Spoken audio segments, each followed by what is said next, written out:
बोलती पुस्तके. ज्यांना वाचनाचा नाद त्यांना बोलती पुस्तके घाली साद. आमचं चॅनल सबस्क्राईब करा आणि सबस्क्राईब करायला इतरांनाही सांगा. नमस्कार श्रोते मित्र हो, बोलती पुस्तके सादर करीत आहे लेखक शिवराज गोरले लिखित कादंबरी सर्वस्व भाग 15. संध्याकाळी अजित आला. थोड्या इकडच्या तिकडच्या गप्पा आणि लक्ष्मीबाईंची रेडीमेड कॉफी झाली तसं राजननं म्हटलं. बोल अपर्णा, काय ठरलंयस तू?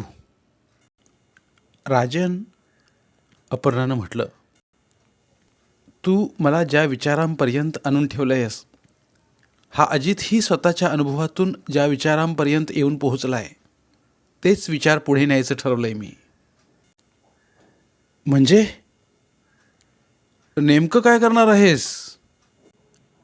2 महत्त्वाचे प्रश्न आहेत राजन.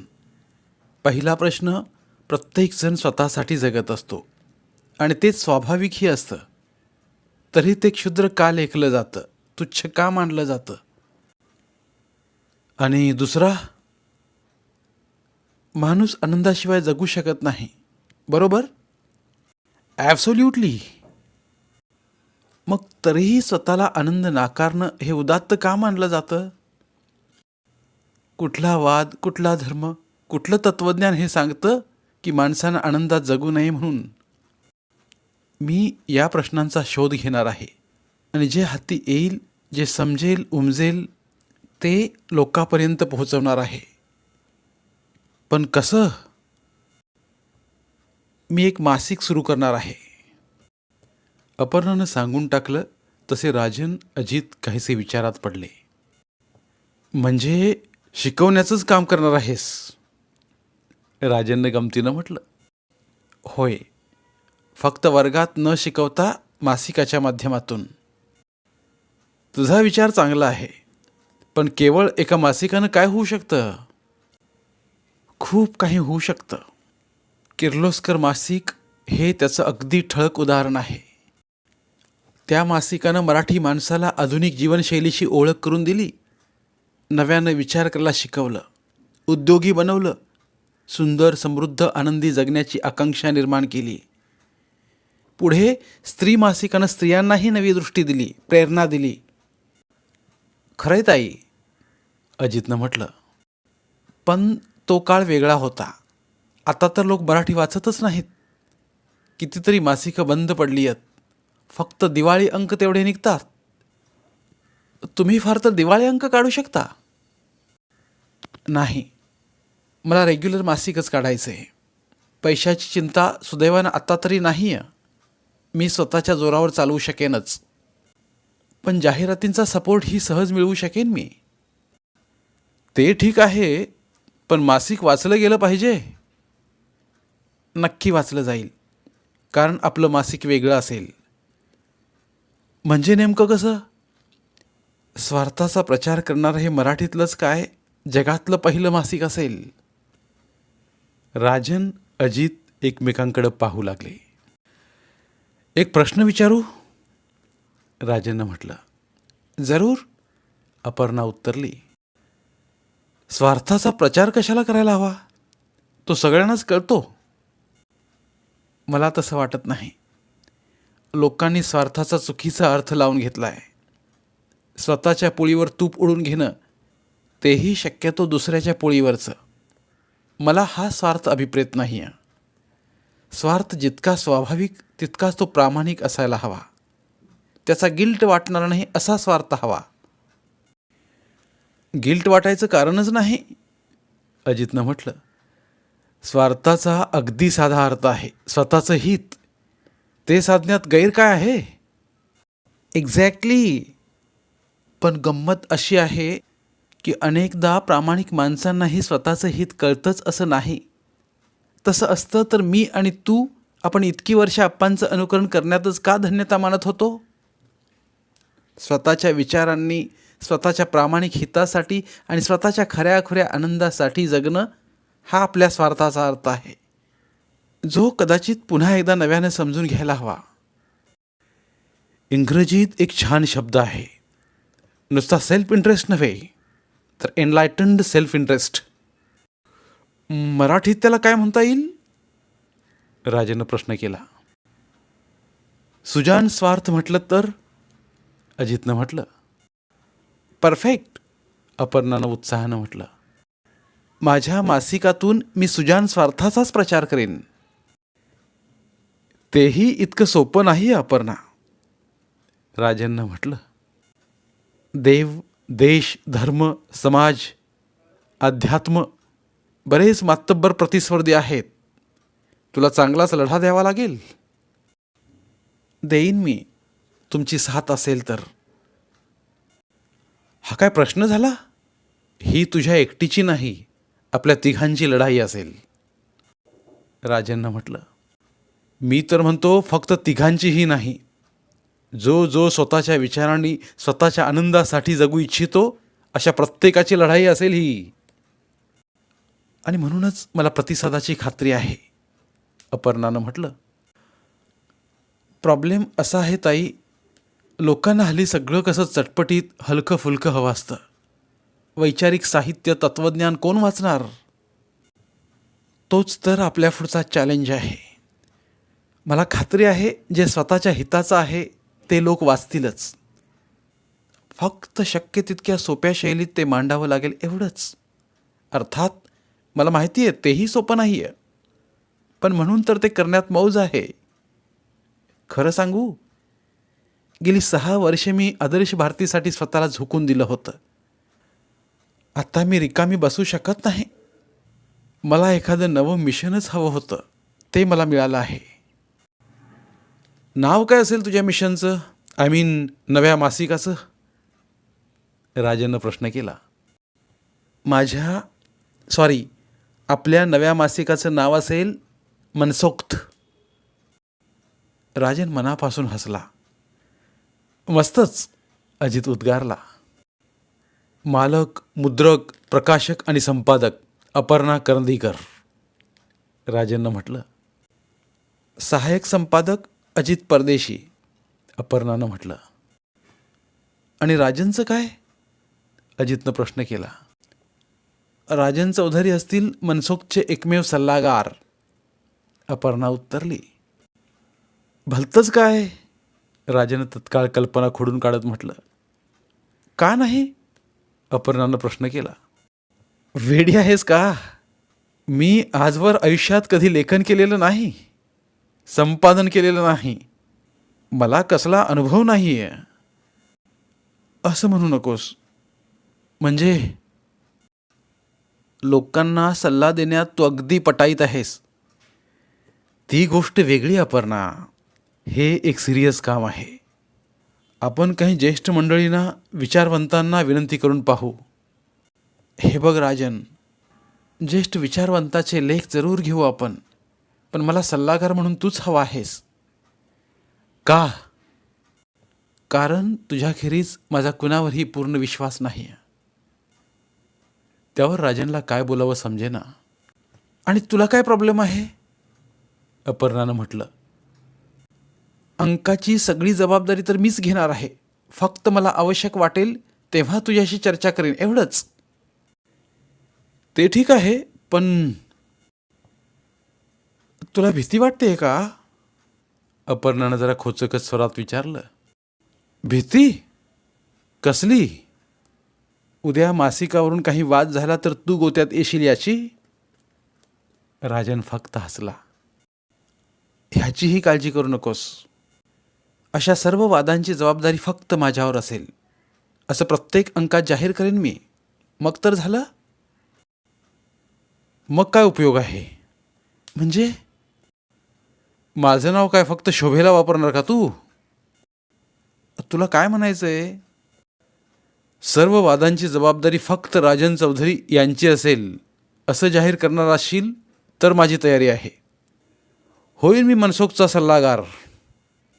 हो, क्या बात है, अजित उद्गारला. अपर्णा, राजननं म्हटलं. एकदा केलंस ते सोडून देतो मी.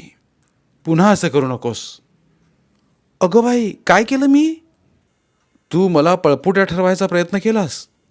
तू लढायचं आणि मी कपडं सांभाळायचं काय? मी कचरत होतो ते फक्त मला पूर्वीचा अनुभव नाही म्हणून, पण तुला माझ्यामुळेच प्रेरणा मिळाली हे तर खरंच आहे. त्यामुळं तू जे काही करशील त्याची जबाबदारी माझ्यावरही येतेच. थोडक्यात काय, मनसोक्तमुळे काही वाद उद्भवलेच तर आपण दोघांनी लढायचं. दोघांनीच का? तिघांनीही, अजितनं म्हटलं. नाही अजित, राजननं म्हटलं. तुझं अजून शिक्षण पुरं व्हायचं आहे. तू थोडा धीर धर. तसा काही वाद उद्भवलास तर मी आणि अपर्णा आम्ही दोघेच त्याला तोंड देऊ. कुणी खटला वगैरे भरला तर आम्ही दोघेच कोर्टात उभं राहू. आणि शिक्षा वगैरे झालीच तर तुरुंगातही जाऊ, अपर्णानं उत्साहानं म्हटलं. ठीक आहे, अजितनं म्हटलं. तसं झालं तर मी दोघांचा डबा घेऊन भेटायला येत जाईन. राजन अपर्णा खळखळून हसले. मग रिकामा कॉफीचा कप उंचावत अजितनं म्हटलं. Okay then, chase to mission मनसोक्त, राजन अपर्णानं एकदम म्हटलं. या अपर्णाताई, विश्वासरावाने अत्यंत अदबीनं म्हटलं. केविनच्या दाराशी थपकत अपर्णानं म्हटलं. मी येणार नाही. म्हणजे? तुम्ही ते ताई ड्रॉप केलं नाही तर मी आल्या पावली परत जाईन. Okay, I will try. You must promise me. ठीक आहे Aparna, welcome to my office. Thank you sir, असं म्हणत अपर्णा खुर्चीत बसली.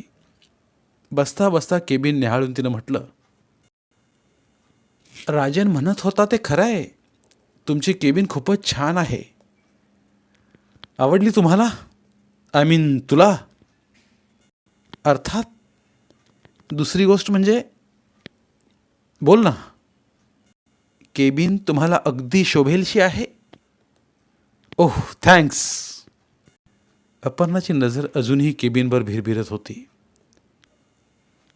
आज योग आला, विश्वासरावाने म्हटलं. कसला?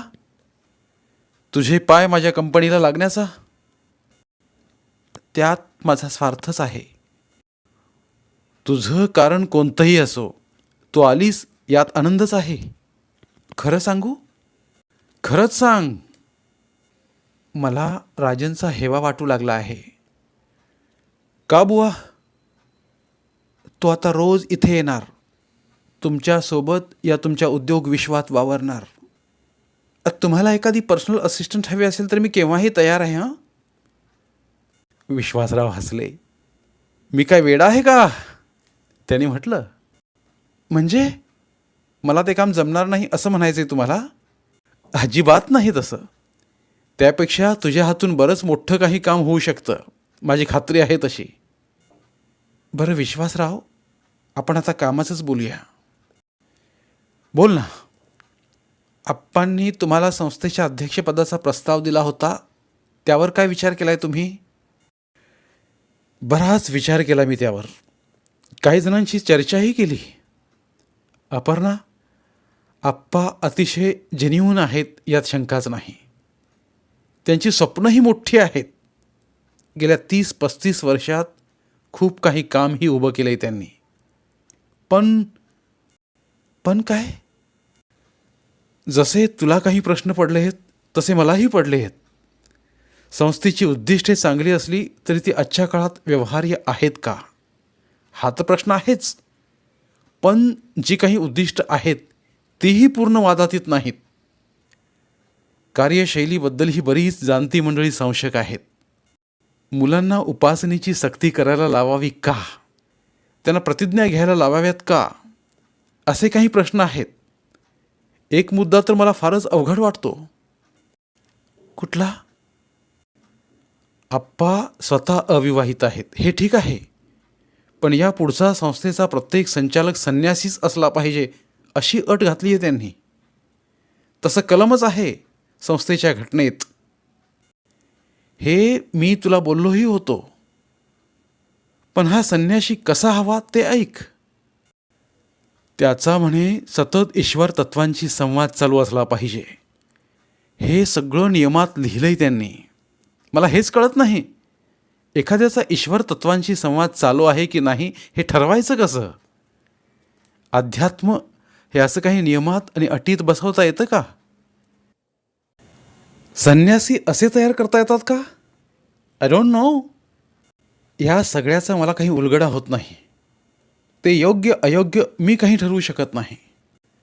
त्यामुळं मी एकच ठरवलं आहे, संस्थेचे जे उपक्रम चांगले वाटतील त्यांना सहाय्य द्यायचं, पण अध्यक्षासारखं जबाबदारीचं पद स्वीकारायचं नाही. तसं मी कळवूनही टाकलं आहे आपांना. चला, म्हणजे आता मी माझं काम तुम्हाला सांगू शकते. म्हणजे तुम्ही जर संस्थेचं अध्यक्षपद स्वीकारलं असतं तर मी माझ्या कामासाठी तुमचं सहकार्य मागितलंच नसतं. का? माझं काम नेमकं उलट दिशेनं जाणारं असू शकतं. काम तर सांग तुझं.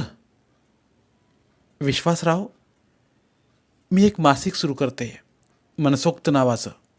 तुम्ही कदाचित बातमी वाचली असेल. तुझी बातमी माझ्या नजरेतून कशी सुटेल? कशी वाटते कल्पना? कल्पना चांगली आहे की नाही माहिती नाही, पण धाडसी नक्कीच आहे. या धाडसात तुम्ही माझी साथ देणार का? कशी द्यायची ती? मासिकासाठी तुमच्या कंपन्यांच्या जाहिराती द्यायच्या, एवढंच ना? दिल्या. पण लक्षात ठेवा, मी स्वार्थाचा प्रचार करणार आहे. अपर्णा, तू अगदी डॅम्बिसपणाचा प्रचार करायचं ठरवलंय तरीही मी जाहिराती देईन. एवढंच काय, भरपूर क्लब्स माझ्या हातात आहेत. तुला वर्गणीदारही मिळवून देईन. हवं तर मासिकाचा सगळा फायनान्ससुद्धा. तो माझाच असेल, कारण मासिक माझ्या मालकीचं असेल. मालक, मुद्रक, प्रकाशक, संपादक अपर्णा करंदीकर. आणि विश्वासराव महाशब्दे, मासिकाचे खंदे हितचिंतक. मंजूर आहे. आणखी एक, नवं मासिक म्हटल्यावर रजिस्ट्रेशन वगैरे बरेच सोपस्कार असतात. दिल्लीहून नाव सँक्शन व्हावं लागतं म्हणे. मी त्यात वेळ घालवणार नाही. तुमचे इतके कॉन्टॅक्ट्स आहेत, तुम्ही ते सगळं मॅनेज करायचं. थोडक्यात लग्नाला उभी राहणार तू, मांडव, बँड, भटजी हे सगळं मी सांभाळायचं. एक्झॅक्टली. तू स्वार्थी झाली आहेस याची खात्रीच पटली. आणि मग दोघेही मनापासून हसले. मग मी अंकाच्या तयारीला लागू? जरूर. पहिला अंक एकदम जोरदार असायला हवा. असणारच आहे. काही वर्ष रशियात शिक्षण घेतलेल्या एक प्राध्यापिका आहेत. त्यांच्या तिथल्या अनुभवावर आधारित लाल दिवस लाल रात्री ही मालिका असणार आहे. क्या बात है. शिवाय एक मानसतज्ञ जगण्याच्या कलेवर लिहिणार आहेत. माझी स्वतःची म्हणजे तूर्त तरी आधारित भाषांतरित अशी कथा असणार आहे. फारच छान. शिवाय प्रत्येक अंकात एका उद्योजकाची मुलाखत असेल. वाह वाह. म्हणजे कधीतरी आमचाही नंबर लागेल. कधीतरी नव्हे, पहिलाच नंबर तुमचा असेल. I am all yours. पण काहीतरी खास अशी कव्हर स्टोरीही हवी. ती तर असणारच. संदीप खेडेकर हे नाव ऐकलं असेल तुम्ही. अर्थात पत्रकार म्हणून भेटलोय मी त्याला. एकदम रोखठोक सडेतोड प्रकरण आहे.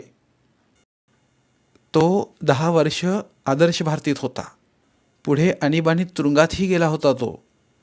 हो हो, त्यावर एक पुस्तकही लिहिलंय त्यानं. तोच ना? तोच तो.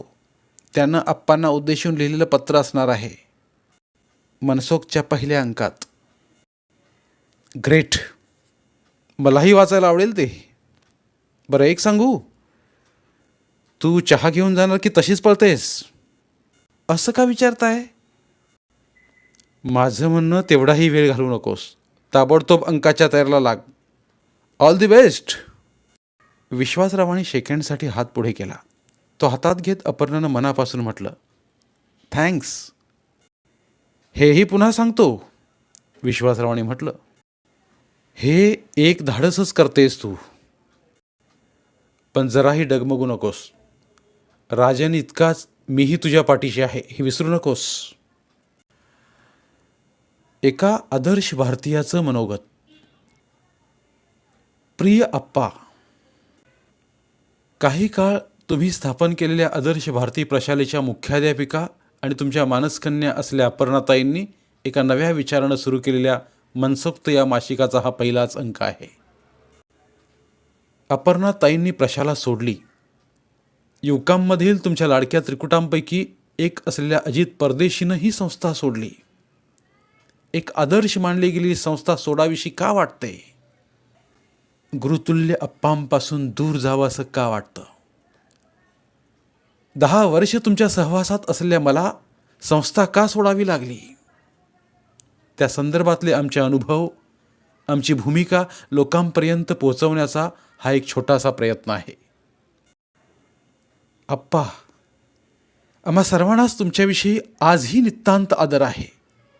पण आज आम्ही तुमचे विचार, तुमची कार्यशैली नाकारून स्वतंत्र झालो आहोत. संस्थेत कुणी स्वतंत्र असूच शकत नाही हेच खरं. हे तर सत्य आहे की रक्ताचं पाणी करून तुम्ही संस्था प्रशाला उभी केलीत. अनेक उपक्रम सुरू केलेत. अक्षरशः नादाला लावून माणसं जोडलीत. तुमचं स्वप्न फार मोठं होतं. देश गदगदा हलवून त्याचं रूप पालटणारे उणेपुरे 200 नेते घडवणं हे तुमचं मिशन होतं. प्रश्न असा आहे, इतक्या वर्षात असे किती नेते तुम्ही घडवलेत? तुमच्या स्वप्नात अशी गोम होती की नेते घडवण्यासाठी प्रथम संस्थेची भट्टी घडवणं गरजेचं होतं. आणि ही भट्टी म्हणा, मूस म्हणा, काही कार्यकर्त्यांनी स्वतःला पायात गाडून घेतल्याशिवाय उभी राहणार नव्हती. हे पक्क ठाऊक असल्याने इतकी वर्ष तुम्ही नेते घडवण्याऐवजी जे संस्थेला वाहून घेतील असे कार्यकर्तेच घडवीत होतात. त्यासाठी प्रत्येकानं स्वतःला तुमच्या साच्यात ओतावं अशी तुमची अपेक्षा होती. तुम्ही स्वतः महासंघाच्या मुशीत घडला होतात. आदर्श भारतीत तुम्ही तीच मूस वापरलीत, फक्त तुमच्या प्रेमळपणाचं आवरण देऊन. महासंघात आज्ञापाळा म्हणतात, तुम्ही श्रद्धा ठेवा, निष्ठा ठेवा असं म्हणता, एवढंच. एकूण खाक्या तोच असतो. निष्ठावंत कार्यकर्त्यांना तुम्ही धाडधाड प्रतिज्ञा घ्यायला लावतात. त्यामुळे आता तुमचा शब्द झेलणारे आणि प्रतिज्ञा घेणारे यांचा संस्थेत सुळसुळाटच झाला आहे. जणू बारक्या बारक्या अप्पांची एक टोळी तयार झाली आहे. देश कार्याचा मार्ग महासंघा इतकाच तुम्हीही बंदिस्त करून टाकला आहे. कार्यकर्त्यांच्या फौजा, समर्पितांच्या सेना हे तुमचे शब्द कितीही आवेशयुक्त स्फूर्तिदायक असले तरी ते तितकेच खतरनाकही वाटतात. आप्पा, तुम्हाला आणि तुम्ही जिथून प्रेरणा घेतलीत त्या संघवाल्यांनाही एक प्रश्न मी विचारू. देश कार्य हे काय शिस्तबद्ध संचलन आहे? आपल्या समाजात आणि सरतेशेवटी आपल्या आपल्यातच पेटवून द्यायचं युद्ध आहे हे? ते काय या आणि धडाधड आत उड्या टाका असं आवाहन करायचं होमकुंड आहे? देश कार्य हा आनंदाचा, जल्लोषाचा, उत्साहाचा, विकासाचा, समृद्धीचा, निष्ठेपेक्षाही क्षमतेचा आणि गुणवत्तेचा अनुभव असू शकत नाही. स्वतंत्र विचाराच्या, उद्योजक वृत्तीच्या आणि सर्जनशील व्यक्तीच्या प्रयत्नांचा प्रवास असू शकत नाही. तुमच्यासारख्या एकाच व्यक्तीच्या तळमळीच्या, चिकाटीच्या आणि तुमच्या साच्यात बसणाऱ्या काही मूठभरांच्या बळावर खरंच का देश वैभवाच्या शिखरावर जाऊ शकेल? तुम्ही तर फक्त समर्पणाचीच आवाहनं करीत असता. पण आप्पा, निष्ठावान कार्यकर्ते समर्पण करू शकतात. सर्जनशील व्यक्ती असं घाऊक समर्पण कधीच करू शकत नाहीत. खरं म्हणजे उद्योजक, सर्जनशील व्यक्तींच्या हातून जे स्वयंप्रेरणेनं घडतं तेही समाजाच्या, देशाच्या आणि अंतिमतः संपूर्ण मानवजातीच्या भल्याचंच तर असतं. पण तुमच्यासारख्यांच्या रक्तात भिनलेला ध्येयवाद हा नेहमीच व्यक्तीच्या सर्जनशीलतेला भिवून असतो. म्हणूनच समूह, संघटना यांची ताकद वापरून स्वतंत्र वृत्तीच्या व्यक्तीला कह्यात ठेवण्याची धडपड केली जाते. लेनिन, स्टॅलिन यांनी तेच केलं होतं. तुमची शैली जरा वेगळी आहे. भाषा ही काव्यात्मक, उदात्त, प्रेरक अशी आहे. तरीही शेवटी व्यवहार तोच आहे. अशा कार्यशैलीतून नेते निर्माण होणं शक्यच नाही. काही कार्यकर्ते हाती लागणं एवढंच शक्य होतं. तेवढंच झालं आहे. तुम्ही देशाला 200 नेते देणार होता. तुमच्या भोवतालचे सगळे अर्धे पाव कार्यकर्ते एकत्र आले तरी अजून 195 नेत्यांचा बॅकलॉग शिल्लक राहतो आप्पा. नेते स्वयंप्रज्ञ असतात आप्पा. स्वयंप्रेरित आणि सर्जनशील असावे लागतात. हे खरंय की शिक्षणातले नवे नवे प्रयोग तुम्ही करता आहात, पण त्यातही भक्ती, स्फूर्ती, निष्ठा यांचेच डिंडीम वाजवताना तुम्हाला ऐकायचे आहेत. प्रेमालाही स्थान आहे, पण ते देव, देश आणि धर्मासाठी असलं तरच. तुम्हाला माझ्यासारख्या विद्यार्थ्याची काव्य प्रतिभा फुलायला नक्कीच हवी आहे, पण त्यांनी देशभक्तीपर पद्यरचना केल्या तरच त्याचं तुम्हाला कौतुक आहे. कथा, कादंबरी लिहायचीच असली तर तीही एखाद्या क्रांतिकारकाच्या जीवनावरच आधारित हवी. तुम्ही उदारमतवादी भासता आप्पा, पण तुम्ही खरे कठोर समर्पणवादी आहात. एक विचारू आप्पा, मातृभूमीच्या स्वातंत्र्यासाठी खरं तर अखंड हिंदुस्थानासाठी बलिदान करण्याची तुमची संधी हुकली म्हणून का तुम्ही ते ओझं मुलांच्या शिरावर देत आहात? ती स्वतंत्र देशात जन्माला आली आहेत, तरीही ती फाळणी, तो हिंदू मुस्लिम प्रश्न यांची टोचणी आमच्या पिढीला का लावता आहात तुम्ही? सर्वधर्म समभाव हा तर तुमचा अतिशय लाडका शब्द. दिवसातून एकदा तरी तुम्ही तो उच्चारताच, पण खरंच तुम्ही तो मानता का? फादर डिसूझा, फादर दलरी तुमच्यासोबत उपासनेला बसतात, गायत्री मंत्र म्हणतात. हे तुम्ही किती अभिमानानं सांगता, पण भगिनी निवेदितांबद्दल बोलताना तुमचं हृदय आनंदानं उचंबळून येतं. आणि पंडिता रमाबाईंनी हिंदूंना ख्रिश्चन संस्कृतीकडे खेचले तसे आपण अनेकांना हिंदुत्वाकडे खेचून आणले पाहिजे, हे तुम्ही कार्यकर्त्यांच्या बैठकीत ज्या आवेशानं सांगता तसंच फादर डिसूझांसमोर का बोलत नाहीत? हाच सर्वधर्म समभाव असतो का? आता शेवटी आणखी एक थेट प्रश्न विचारतो आप्पा. आदर्श भारतीत विद्यार्थ्यावर मूल्यसंस्कार केले जातात, याचा तर नेहमीच गवगवा केला जातो, पण मग लोकशाही, व्यक्ती स्वातंत्र्य आणि समृद्धी ही मूल्य नाहीत का? असतील तर ती तुम्ही संस्थेच्या कार्यकर्त्यात खरंच रुजवता का? याचं उत्तर मीच तुम्हाला देऊन टाकतो. संघवाल्याप्रमाणेच संघटनेशिवाय समाजधारणा होऊ शकत नाही, हाच तुमचा लाडका हट्ट आहे. त्यामुळेच त्यांच्याप्रमाणेच खऱ्या लोकशाहीचं तुम्हालाही वावडच आहे. भले सत्प्रवृत्त असेल, पण हुकुमशाही आणि श्रद्धायुक्त अनुशासन हेच तुम्हाला अभिप्रेत आहे. आम्हाला तुमची सत्प्रवृत्त हुकुमशाही मान्य नाही, कारण स्वातंत्र्य हे सर्वश्रेष्ठ मूल्य आहे असं आम्ही मानतो. देशाचं नव्हे, अखंड हिंदुस्थानाचं नव्हे, व्यक्तीचं स्वातंत्र्य. मी काय, अपर्णाताई काय, अजित काय, कर्तृत्वानं आम्ही तुमच्यापेक्षा कितीही छोटे असलो तरी आम्हाला आमचे छोटे छोटे स्व जपायचे आहेत. स्वतःच्या विचारांनी धडपडत, ठेचकाळत का होईना स्वतंत्रपणे जगायचं आहे. अर्थात हेही खरं की संस्थेमध्ये आमच्या मनात निर्माण झालेली सामाजिक जाणीव आम्ही यापुढेही जपत राहून आपापल्या परीनं देशकार्यही करीत राहू.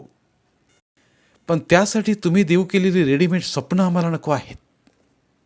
आम्हालाही अर्थपूर्ण जगायचं आहे, पण आयुष्याचा अर्थ आमचा आम्ही शोधणार आहोत. म्हणूनच यापुढे तरी आमच्या निष्ठा आम्ही आमच्याकडे राखून ठेवून इच्छितो. तुम्हीच काय, कितीही महान व्यक्ती समोर आली तरी तिच्या पायावर आम्ही त्या कधीच वाहणार नाही. आमची निष्ठा आयुष्याशी आहे, भविष्याशी आहे. आमची निष्ठा अंतरीच्या स्वशी आहे आणि राहीलही. हा स्व जपण्यासाठीच आम्ही तुमच्यापासून, संस्थेपासून स्वतंत्र झालो आहोत. बस इतकेच. आणखी काय लिहू? तुमचा संदीप खेडेकर. अगदी एकाग्र चित्तानं अप्पा मनसोक्तमधील ते संदीपचं पत्र वाचत होते. भोवताली काही ज्येष्ठ, काही तरुण असे कार्यकर्ते जमलेले होते. बहुतेकांच्या चेहऱ्यावर संताप होता. तरुण कार्यकर्ते तर मनातून चांगले चवताळलेले होते. आप्पांनी पत्र वाचून पुरं केलं आणि समोरच्या कार्यकर्त्यांकडे पाहून ते मंदसे हसले. शाबास रे पठ्ठे, त्याने पुटपुटलेल्या स्वरात म्हटलं. त्यात संदीपनं दाखवलेल्या पत्रकर्तृत्वाचा उपहास होता, पण तोही तितकासा धारदार नव्हता. काय करायचं या पत्राचं? आप्पांनी प्रश्न केला. आपण याला खरमरीत उत्तर द्यायला हवं, एकानं म्हटलं. म्हणजे काय होईल? लोकांना आपलीही भूमिका कळेल. संदीपनं किती चुकीचं, किती असत्य लिहिलंय तेही लोकांना समजेल. काय खोटं लिहिलंय त्यानं? आप्पांच्या या अनपेक्षित प्रश्नानं सारे बावचळलेच. हे पहा, आप्पांनी म्हटलं, त्यानं काही खोटं लिहिलंय असं मीही म्हणणार नाही. त्याचे अनुभव, त्याची मतं त्यानं मांडली आहेत. पण मग आपण आपली मतं मांडायला नकोत का? त्यासाठी आपण मनसोक्तचं व्यासपीठ वापरावं असं मला वाटत नाही. मित्र हो, तुमच्या भावना मी समजू शकतो, पण एक लक्षात घ्या, कुठल्याही टीकेला उत्तर प्रतिटीकेनंच नव्हे तर कार्यानं द्यायचं असतं. आजवर आपण तेच करत आलो आहोत. गेल्या 35-40 वर्षात अनेकदा आपल्या संस्थेवर, आपल्या कार्यावर वृत्तपत्रातून आक्षेप घेण्यात आले. त्यातल्या काही आक्षेपांना इतरांनीच परस्पर उत्तरं दिली. आपण मात्र कधीही कुठल्या टीकेला उत्तर दिलेलं नाही. त्यातून साधत काही नाही. वृत्तपत्रांना चघळण्यासाठी काही दिवस एखादा विषय मिळतो एवढंच. आपण आपलं कार्य करीत राहायचं. संपूर्ण पत्रात संदीपनं माझ्याबद्दल अनादरानं काही लिहिलंय का? नाही. संस्थेमधून आपल्या मनात सामाजिक जाणीव निर्माण झाली हे तरी तो मान्य करतोय ना? हो. त्याच्या परीनं तो देशकार्य करणार म्हणतोय ना? हो. बस, माझ्यासाठी तेच पुष्कळ आहे. आप्पांच्या इतक्या सौम्य प्रतिक्रियेमुळे काही कार्यकर्ते चुळबुळत राहिले. त्यांच्याकडे बघत आप्पांनी म्हटलं, हे तुम्हीही लक्षात ठेवा. आज तुम्ही माझ्यासाठी जीव टाकता आहात, पण कधी काळी काही कारणानं तुम्ही मला सोडून गेलात तरी माझी अशीच प्रतिक्रिया असेल. संदीप आपलाच होता ना. आज तो वेगळ्या वाटेनं जातोय. जाऊ दे. सगळ्यांचं सगळ्याच बाबतीत एकमत होईल कसं? त्यानं जरूर त्याच्या मार्गानं जावं, मोठं व्हावं एवढंच मला वाटतं. आपलं पद्य विसरलात का? वाटल्यास विसर मला सतत परी फुलत रहा. आप्पांच्या या बोलण्यानंतर मात्र सारे गप्पच झाले. एका ज्येष्ठ कार्यकर्त्यानं एवढंच म्हटलं, मित्र हो, मला एक माहिती आहे. अशी कितीही पत्र प्रसिद्ध झाली तरी आपल्या कार्यावरचा विश्वास तिळमात्र ढळणार नाही. आपलं कार्य तसूभरही मागं राहणार नाही. आदर्श भारतीच्या दृष्टीनं तो विषय तिथेच संपला. बाहेर मात्र नाना प्रतिक्रिया उठतच राहिल्या. अंकाचं वेगळेपण, विश्वासरावांचं भक्कम पाठबळ आणि राजेंनं सुचवलेलं प्रसिद्धी तंत्र यामुळे पहिलाच अंक बाजारात चांगलाच उचलला गेला. आदर्श भारतीच्या कार्यपद्धतीविषयी संशय असलेल्या बुद्धिवादी वर्तुळात तो तातडीनं चर्चेला आला. आदर्श भारतीच्या प्रशालेत शिकत असलेल्या विद्यार्थ्यांच्या पालकांनीही तो आवर्जून वाचला. आदर्श भारतीचे शेकडो माजी विद्यार्थी आज निरनिराळ्या क्षेत्रात उच्च पदांवर होते. त्यांनाही कुणकुण लागली तसा त्यांनीही अंक मिळवला. त्यांच्या आपापसात तावातावाने चर्चाही सुरू झाल्या. पालकवर्गाच्या प्रतिक्रिया संमिश्र होत्या. काही पालक पत्र वाचून चिंतेत पडले, तर काही पालकांनी आमचा माननीय आप्पांवर व प्रशालेच्या शिक्षण पद्धतीवर पूर्ण विश्वास असल्याची ग्वाही देणारं सह्यांचं पत्रच मनसोक्तकडे पाठवून दिलं. काहींनी वृत्तपत्रांकडे धाव घेतली. वाचकांच्या पत्रव्यवहारात प्रभाकर करंबळेकर यांचं पत्र छापूनही आलं. जनाची नाही मनाची तरी ठेवा, असा खरमरीत मंथळा होता. पुण्यासारख्या विद्येच्या माहेरघरी एक लाजिरवाणी घटना घडली आहे. चारित्र्य गुणांचे आणि देशप्रेमाचे संस्कार विद्यार्थ्यावर करणाऱ्या आदर्श भारती या पुण्याला भूषणावह अशा संस्थेवर व शाळेवर अकारणच टीकेची राळ उडवली जाते आहे. आणि दुर्दैव असं की ती उडवणाऱ्यांमध्ये आदर्श भारतीच्या माजी मुख्याध्यापिका अपर्णा करंदीकर आणि माजी कार्यकर्ते व पत्रकार संदीप खेडेकर हेच आघाडीवर आहेत. शर्मेची गोष्ट अशी की मनसोक्त नावाचे मासिक काढून आम्ही यापुढे सुजान स्वार्थाचा प्रचार करणार असल्याचे त्यांनी जाहीर केले आहे. केवढा हा दैव दुर्विलास! आज सर्वत्र स्वार्थ, संधीसाधूपणा, भ्रष्टाचार बोकाळा आहे आणि ही सुजान मंडळी आता थेट स्वार्थाचा प्रचार करणार आहेत. अरे, तुम्हाला तुमचा काय स्वार्थ साधायचा आहे तो साधा ना. त्याचा आणखी उदो कशाला करताय? ज्यांनी आपले संपूर्ण जीवन देशकार्यासाठी वेचले अशा ऋषितुल्य अप्पासाहेब गोगटेंवर टीका करण्याची त्यांची पात्रता तरी आहे काय? तरुणांनी कुणाचा आदर्श ठेवावा, माननीय अप्पासाहेब गोगटेंचा की संकुचित स्वार्थापायी एका उदात्त कार्यापासून पळ काढलेल्या अपर्णा करंदीकर आणि संदीप खेडेकर यांचा? या स्वार्थी मंडळींना एकच नम्र विनंती आहे, काय स्वतःचा उल्लू सिधा करायचा आहे, पैसा कमवायचा, ऐशाराम करायचा तो करा, पण आधीच आत्मकेंद्री होत चाललेल्या तरुण पिढीच्या गळी उगाच फसवे तत्त्वज्ञान तरी उतरवू नका. देव त्यांना लवकरच सद्बुद्धी देवो. प्रभाकर करंबळेकर. अर्थात अशा काही प्रतिक्रिया अपेक्षित होत्याच. अपर्णाला काहींची टीका सहन करावी लागली तरीही तिचाही मनसोक्त अंकाला फायदा झाला.